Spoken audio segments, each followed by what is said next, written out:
right in the head. It amazes me when they do this. Hello and welcome back to my channel.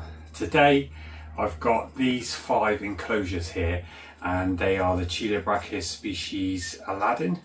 I think it's the purple, didn't even realise that, yeah, purple F tiger. And just going to do an update.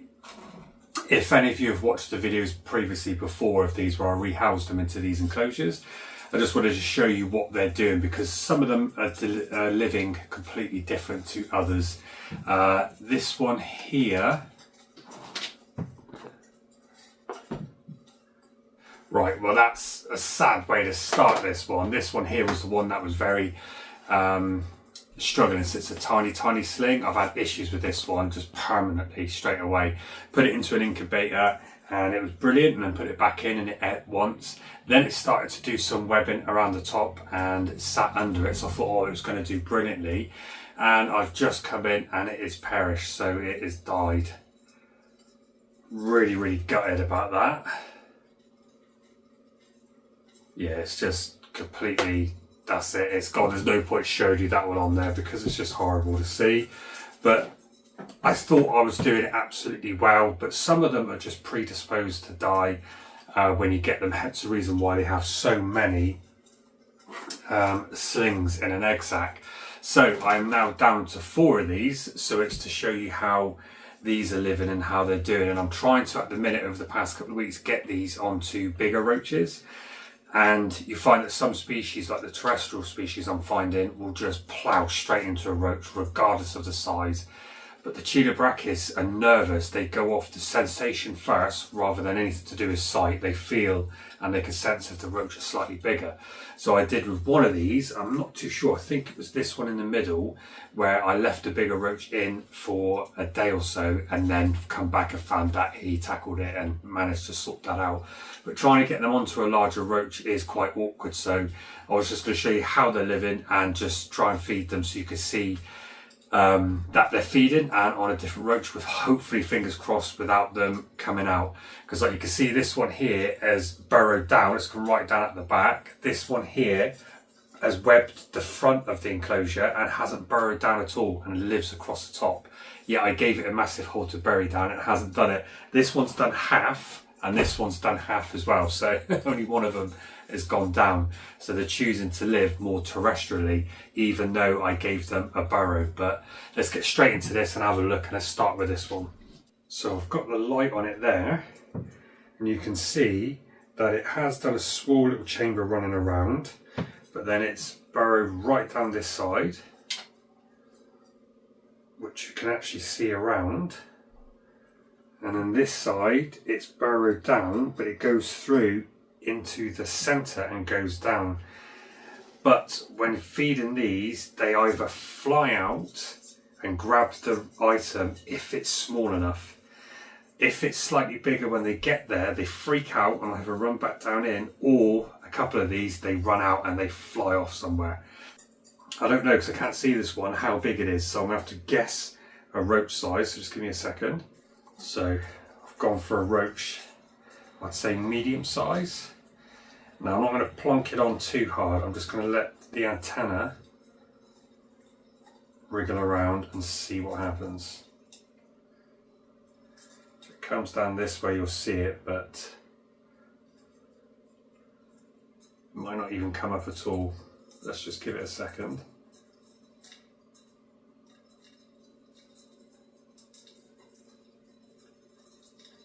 Wow, come through the middle. Did not expect that. Whoa.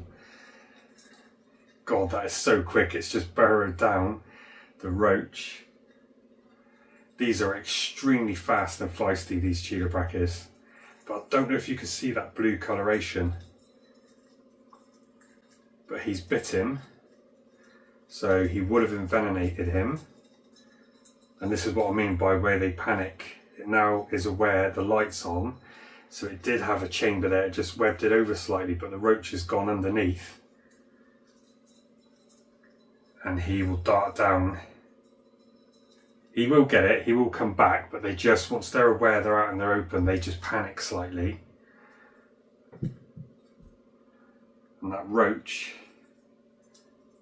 Ooh.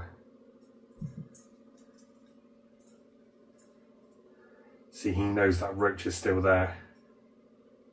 You can see it moving.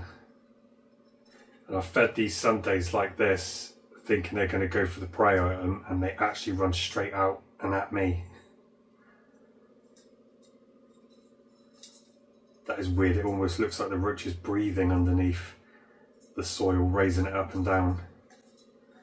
But as you just saw there, this tarantula's got enough strength to just rip through the soil where it's dug down and webbed over the top.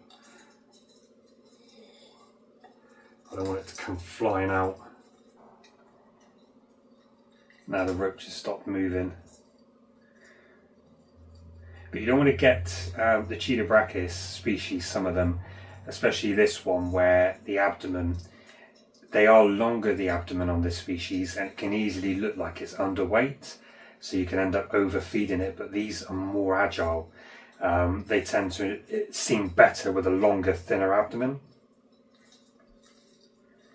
You don't want to get an overly fat one of these. So this one is slightly under. That's why I give it a bigger roach. The roach will move in a bit and it will take it. Right, so that's the first one. You've managed to see it. No idea what sex. It hasn't actually caught the roach, but I know for a fact it will do. So I'm just going to leave that there and you can see it off camera. The roach is in the back, gone under the web. I can't disturb it, but the spider will get it. It is so aware of where it is. So we'll just leave that for a second. Let's try another one. This is the one that normally flies out because it's literally covered up the hole and lives completely on the top. So let's see if I can take this one out. I think this one's a definite male, and it looks more tan in colour. Definitely hasn't got the darker blue tinges like this one. So let's see if I can crack this lid off. So this one's molted over here. Looks in bits, and the spider is there with a very slim abdomen. So I'm going to try and feed this one, and then I will water down the rest of the enclosure. But you can see it completely lives on top. But I think this one I'm going to try and give a slightly bigger roach. Right, so I'm just going to pop this roach in. You can see it's a good size, and let's see what happens. There we go. So that's the biggest it's ever taken. What I've noticed they do is they go in for a bite, hold it for a second, and they like to release it. And two of the others actually take a step back. But this one, because it's got a really slim abdomen, it is not going to let go. See if I can turn it around. It's actually a good size, this one. This one is over 2 inches. It's probably nearly 3 inches. But it is definitely lighter in colour. But like I said, they've grown really fast. So I had 5, and obviously I've just had the one that's perished, but that one was struggling ever since I had it. Only ate once and didn't finish the meal. So that one had something wrong with it. But you'll see with these, the last one you saw was just same sort of stage, but darker in colour. This one's got really long legs. But as you can see, it's not letting go at all. But they are so aware of the light. But look at the size of the carapace, and then look at the abdomen. So this one definitely needs fattening up. But they don't go fatter this way, they go longer, which is quite cool. But that is a really good size meal for it. And then what I normally do is just water around the edge where I've got the moss, and then just alternate another corner another day. Right in the head. It amazes me when they do this. I actually managed to just sex that one. I think it's a female. Not 100% because I didn't get my microscope out. I can't remember where I've put it, but I've seen roughly the sex organs there. I think I've seen what I needed to see. So normally when I see that, it's what I expect. But there we go. So that one's potentially a female. I don't need to mark it up as female yet. I'm going to wait till I get a better confirmation, wait till the next molt, and see what that one does, because it's not used all its enclosure, so it's got room to molt and get bigger and then go further down. So that's the 2 of those. This one still hasn't eaten, but it will do in a bit. Let's start with one of these. So this one's gone a little bit drier in the top section of the substrate, so I will moisten this one down. But this one is a very tidy one. It always puts its waste up here, out the way, and then is webbed up everywhere and has done a hole into the burrow down there, but also still keeps the one I did in the centre and just sits there. So I think this one will be ready to eat. And I am thinking with these that the males and females act different of this genus anyway. So let me just see if I can get a roach. I don't know roughly how big this one is, but let's just see if we can grab something decent. So this is a bigger roach. Let's see what happens. Wow. Didn't even get a chance to get myself prepped there. Can't even put it back into its hole because it's so big. You can see the fang trying to go in the back there on the roach. You can see the blue on this one as well. So on the last one you couldn't, on the first one you could, on the last one you couldn't, but this one you can definitely see that on camera. Classic roach, always do a poo as well.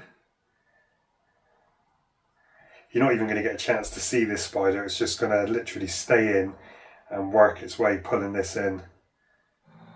So what I've noticed with these roaches, they are very, very, very strong, especially the females with the bulk on them. So I slightly subdue the roach, so it still has movement, but it can't be as explosive and as powerful as the roach can be. And this is a dubia roach. I mean, it's a bit obvious to those who have them, but if you don't know, it is a dubia. I wanted to do red runners because you can get a lot smaller ones, but they're super, super fast. And the dubias are easier to handle. It's just they're a lot bigger, but a really good protein source. So now this spider's not going to need feeding for a while, and has managed to pull that straight back in and disappear. Can't even see it that way. So with these you should be able to tell pretty much straight away. It looks like I can see feet in that one.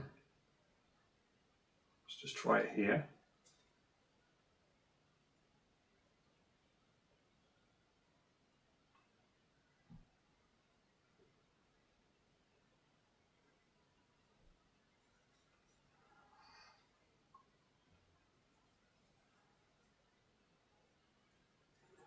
There we go, so it was hungry and just pulled that straight on through. And again, look at this for the Chilobrachys. This one again is putting all its boluses from its food in one corner, and that's where it stuck its molt as well, so very, very clean. Let's get that one. I like a nice tidy house. Let's have a look. Well, you can see the abdomen there, and you can see the blue coloration. So that's 3. This one, that one, and this one here that are bluish, and all the same colour. And this is the only one that's brown. Is that the sign? But then I thought that one looked like a female, so I could be wrong. I did see the parts that I needed to see, but obviously I didn't get my microscope, so I need to dig that back out and then see if I can do that. But you've got 2 there that are blue, and this one here that's showing blue, and this one that isn't. So is it the males that have got more coloration? I don't know yet. So I love trying to figure this out as I go along, instead of just trying to get it off the internet, just seeing it myself and then experiencing it that way, because then it's easier to tell when you get more in the future. But there we go, that one is still battling that large roach. So there's those 4 of my Chilobrachys species Aladdin, the purple earth tiger. I think they're doing really, really well. I'm glad it was only the one that perished, but I managed to keep that one going for so long. Never really broke an inch in size, always had difficulties, and I was constantly checking on it all the time, but obviously it still managed to perish. So yeah, at least I've got 4 out of the 5, so that's really good, and they're all doing really well. You've seen all of those, they're all eating. And it'd just be good to see if they start building out their enclosures further down. Once they get down to the bottom, then I'll know they're potentially ready for a rehouse, because they're trying to use more space. But that was a quick little video. I hope you enjoyed that, and I'll see you on the next one.